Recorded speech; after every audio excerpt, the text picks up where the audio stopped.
발언자분은요, SNS 활동명은 허피스트로 전 이재명 제주 지지 모임 대표로 활동했으며 현재 페이스북 이재명 연구회를 운영하는 허재현님의 자유 발언을 듣도록 하겠습니다. 이분께서는 우리 이재명 지사님께서 추구하시는 기본소득에 대해서 저희들에게 쉽고 잘 알 수 있도록 설명해 주실 겁니다. 귀한 분 모시겠습니다. 어서 오세요. 허재원!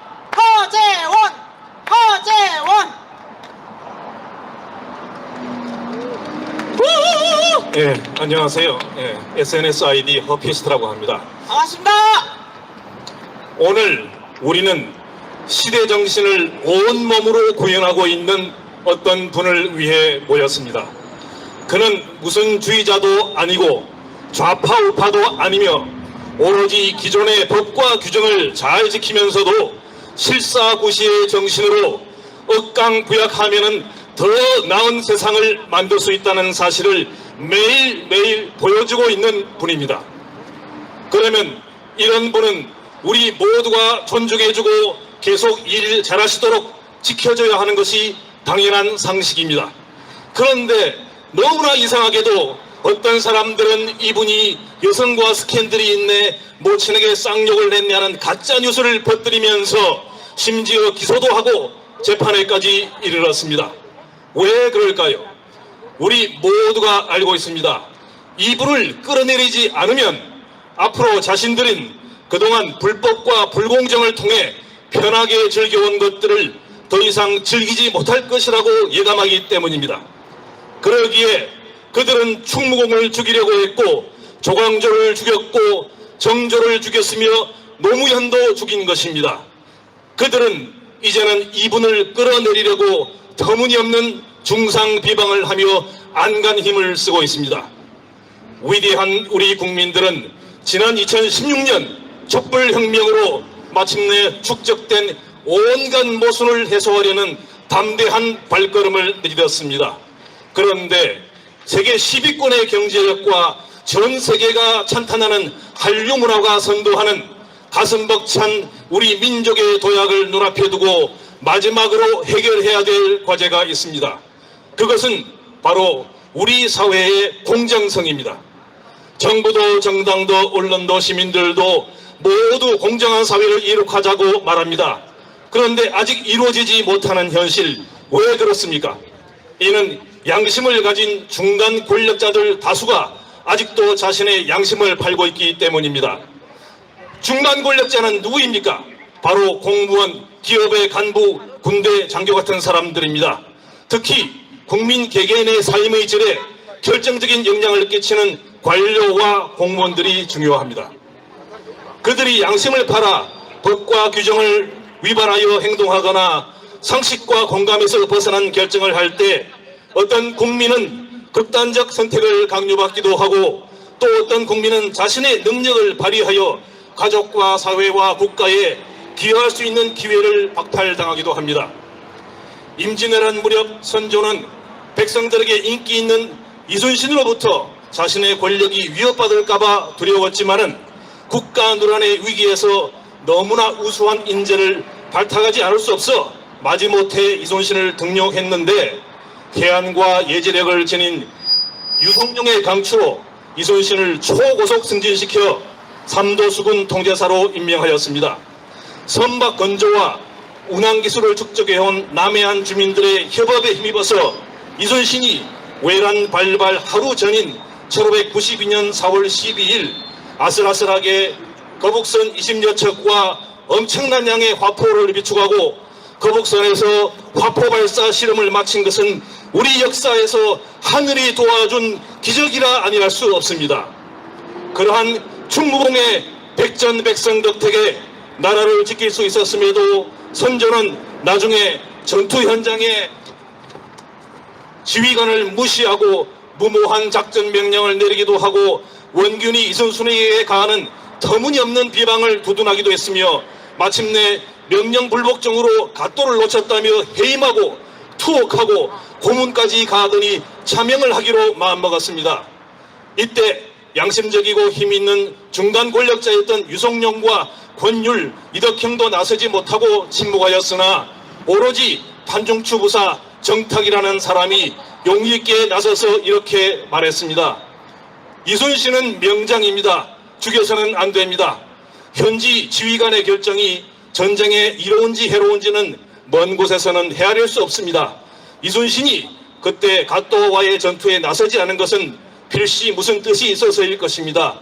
너그럽게 용서하시어 뒷날 나라에 큰 공을 이루게 하소서. 정탁 덕분에 충무공 이순신은 사형을 면하고 다시 구국의 전투에 나서게 된 것입니다. 이순신이 외란 하루 전날에 전투태세를 완비한 첫 번째 기적에 이어서 우리 민족이 살아남게 되는 또 한 번의 기적이 일어났던 것입니다. 조선 말기 실학자들은 어땠습니까? 당시 일본에 앞서서 얼마든지 서양 선진 과학기술을 받아들여 더 빨리 개화하고 국력을 축적할 수 있는데 기여할 많은 실학자들이 있었지만 당시 진보적이라고 하던 정조와 조정도 그들을 활용하지 못하고 천주교가 나라의 전통을 파괴시킨다는 이유로 실학자들을 탄압했습니다. 당시 실학자들이 보호되고 국력 축적에 기여할 수 있었다면 이후에 일제 식민지화는 없었을지도 모릅니다. 일제 때 민족 자존심 보존과 독립투쟁에 헌신한 김구, 김원봉 등 애국자들은 어땠습니까? 그들 역시 외세나 내부 기득권 세력의 빌부터 자신들의 안락을 추구하는 중간 권력자들 그리고 좌우 파벌 싸움에 몰두하는 자들 때문에 제거당했습니다. 지금 우리에게는 정탁과 같이 나라를 구할 인재를 알아보고 양심적으로 보호해주는 중간 권력자들이 필요합니다. 오늘 대한민국 사법부에 호소합니다. 전 세계 양심 있는 사람들이 당신들을 지켜보고 있습니다. 당신들의 행동과 판결은 기록되어 영원히 남게 됩니다. 부디 양심을 지켰다는 명예를 선택하시기 바랍니다. 이제 이재명 지사가 왜 이 시대에 살아남아야 되는지 말씀드리겠습니다. 이재명 지사는 남북 화해와 대륙 진출이라는 민족 도약의 결정적 시대를 앞두고 경제 활력이 약화되어서 비틀거리고 있는 대한민국의 이순신처럼 나타난 해결사입니다. 그가 제시하는 해결책은 바로 기본소득과 지역화폐입니다. 기본소득은 이제 국제기구와 저명한 세계의 경제학자들도 지지하는 경제정책입니다. 최초의 산업혁명 이래 지속적인 과학기술 발전으로 노동자들의 실질 임금은 계속 하락하고 있습니다. 곧 닥쳐올 4차 산업혁명으로 로봇과 인공지능이 노동의 많은 부분을 대체하게 되면 임금 수준의 문제가 아니라 고용 자체가 극도로 줄어들게 될 것입니다. 그러한 때가 되면 기존의 복지정책으로는 감당할 수가 없어서 사회는 불안해지고 소비력이 줄어들어 경제도 쇠퇴하게 됩니다. 이 문제에 대한 해결책이 바로 기본소득입니다.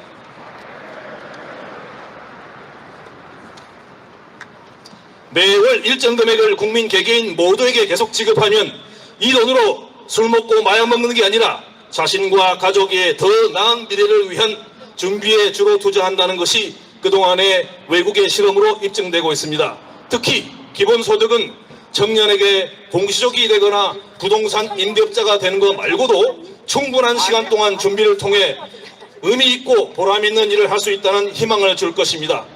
대기업들은 금고에 쌓아놓은 수백조 원의 자금을 투자하지 않는 이유가 수익성 있는 사업을 찾을 수가 없어라고 말합니다. 그런데 전 국민 기본소득 지급으로 소비가 활성화되면 대기업들도 투자를 늘리게 됩니다. 투자가 자동화된 산업에 주로 몰린다 해도 경제는 활성화될 것이며 투자 대비 고용이 적게 된다 해도 기본소득 덕택에 국민들은 최소 수준의 소비 생활이 가능해집니다.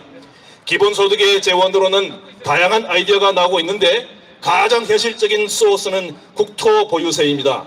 거주와 사는 목적 이외의 토지에 대해 적절한 세금을 부과하면 기본소득 지급에 필요한 충분한 자금을 마련할 수 있습니다. 기본소득은 지역화폐로 지급하면 더 큰 지역경제 활성화 효과를 볼 수 있습니다. 이미 많은 지자체가 이재명 지사의 선도적 성과에 힘입어 지역화폐를 활용하고 있으므로 기본소득 지급만 시작되면 지역화폐와의 연계 효과가 나타날 것입니다. 우리 경제가 독일 같은 유럽 선진국처럼 강해지려면 기본소득과 지역화폐만으로는 불충분합니다. 반드시 동반되어야 할 것이 중소제조기업에 대한 보호정책입니다. 독일, 일본, 대만의 경제가 강하고 많은 고용을 유지할 수 있는 이유는 중소제조업이 잘 되기 때문이고, 잘 되는 이유는 바로 중소제조업 보호정책이 잘 되고 있기 때문입니다. 경제가 발전하면 물가와 인건비가 상승하는 것이 불가피합니다. 선진국이 다 그렇습니다. 현재 우리나라 최저임금이 세계 최고 수준이라고 하는 것은 가짜 뉴스로 판명되었습니다. 진실은 현재 OECD 평균 수준입니다.